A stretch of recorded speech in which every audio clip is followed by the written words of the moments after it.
Time now for sports news on the news at 10 with Ayo Balogun.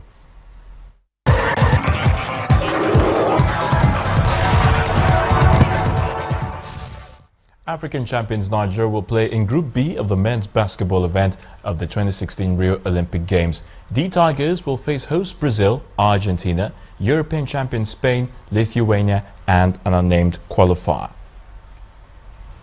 Bristol City have signed striker Osaze Odemoge on loan from Stoke for the remainder of the season. The 34-year-old Nigerian international has failed to score in 8 appearances for the Potters this season. Rafa Benitez has been named as Newcastle's new manager following the sacking of Steve McLaren.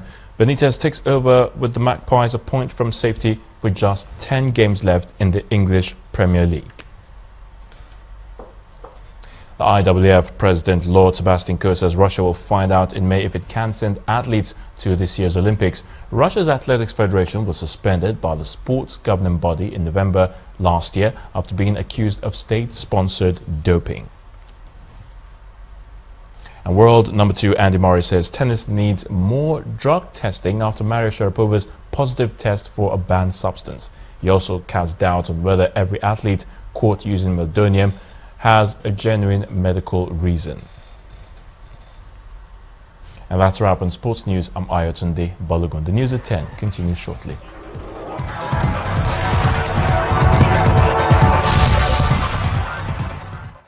The United Nations says that militias allied to the South Sudanese army have been allowed to rape women in lieu of wages during fighting against rebel forces.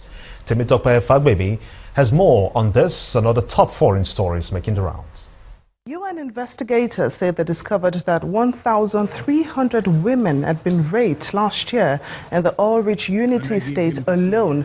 They also accused the army of operating a scorched earth policy to deliberately target civilians for killing and rape, which amounts to war crimes. The government has denied the allegations but says it is investigating. Still in Africa, after spending 37 years in office, Angola's president, Jose Eduardo dos Santos, has announced that he will step down in 2018.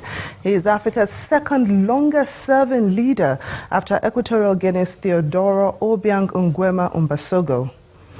In the United States, retired neurosurgeon Ben Carson has formally endorsed Donald Trump's presidential bid. At a press conference in Florida, Mr. Carson praised the real estate mogul, saying he wants the voice of the people to be heard. The former White House hopeful says he and Mr. Trump have reconciled after having several disputes while both were presidential candidates. And that's it on Foreign News Wrap-Up. The news at 10 continues in a moment. And the main news again.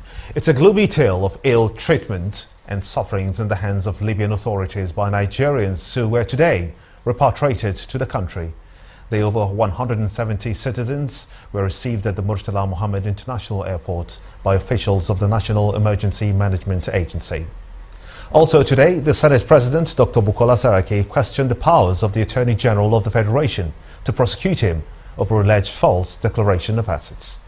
And the Lagos Magistrate Court today remanded the Managing Director of Lekki Gardens Estate, Richard Nyong, and the contractor Taiwo Odofe over the collapse of the 5-story building in Lagos. And that's how it's been on the news at 10 tonight. I want to thank you so much indeed for being a part of it. On behalf of everyone here, have a splendid night rest. Good night.